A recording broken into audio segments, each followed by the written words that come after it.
법정 싸움에서 가장 중요한 것이 얼마나 확실한 증인을 확보하느냐, 이런 것처럼 하나님께서도 이 땅에서 하나님의 일, 하나님의 사역, 하나님에 대해서 많은 사람들에게 알리기를 원하시는데 이것을 제대로 알릴 수 있는 사람이 필요한 거죠. 그래서 하나님은 이스라엘을 선택하신 거예요. 그래서 하나님은 그들에게 하나님이 누구인지를 알게 하기 위해서 어떤 일을 행하십니까? 이스라엘을 도우십니다. 이스라엘과 함께 하십니다. 이스라엘 백성들을 구원하십니다. 그렇다고 한다면 우리가 하나님의 증인이 되기 위해서 우리에게 가장 중요한 것은 뭘까? 우리가 하나님을 정확히 아는 거예요. 하나님이 내게 행하신 일이 무엇인지 그거 아는 거예요. 하나님의 은혜를 경험해 봤어야 우리가 알 수 있는 거예요. 그죠? 내가 경험할 수 있는 것, 그것도 사실은 내가 원한다고 해서 되는 건 아니에요. 그죠?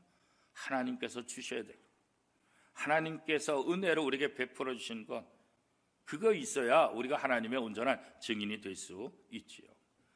자, 이스라엘 백성들이 애굽에서 나오고 광야 생활하고 적과 꿀이 흐르는 가나안 땅에 들어갔을 때 이스라엘 백성들이 한 것이 아무것도 없죠. 그러니까 하나님께서 이 이스라엘 백성들에게 적과 꿀이 흐르는 가나안 땅에 들어가게 하신 것 자체가 하나님의 은혜예요. 그곳에서 누리게 한 것, 그것이 하나님의 놀라운 은혜지요. 하나님께서는 이 이스라엘 백성들이 이 땅에서 하나님의 증인의 역할을 해야 되기 때문에 하나님의 사랑을 경험케 한 거예요. 하나님의 능력을 맛보게 한 거예요. 오늘 우리도 마찬가지예요. 하나님이 이스라엘 백성들만 선택한 것이 아니라 오늘 우리를 선택하시고 우리를 통해서 온 땅에 하나님의 복음이, 하나님의 사랑이, 하나님의 능력들이 전파되기를 원하고 있는 거죠.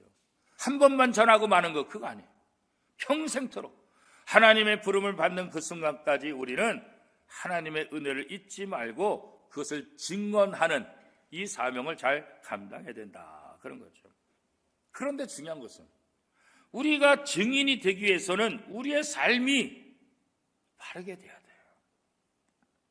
법정에서도 증인이 증언할 때 아무리 올바른 증언을 한다 할지라도 그 사람의 삶이 신뢰를 받지 못하면 그 사람이 하는 증언은 어떻게 돼요? 효력이 없어지는 거예요. 오늘 우리도 마찬가지예요. 우리의 말이 그래서 중요한 거예요. 우리의 삶이 그래서 중요한 거예요. 우리의 행동이 그래서 중요한 거예요. 우리의 성실한 삶을 통해서, 우리의 아름다운 삶을 통해서 우리가 증언하는 하나님이 세상 사람들에게 그대로 전달되어지고 그 하나님의 은혜가 또 전달되어서 또 다른 구원의 역사를 이뤄가는 저와 여러분의 삶이 될 수 있기를 축복합니다.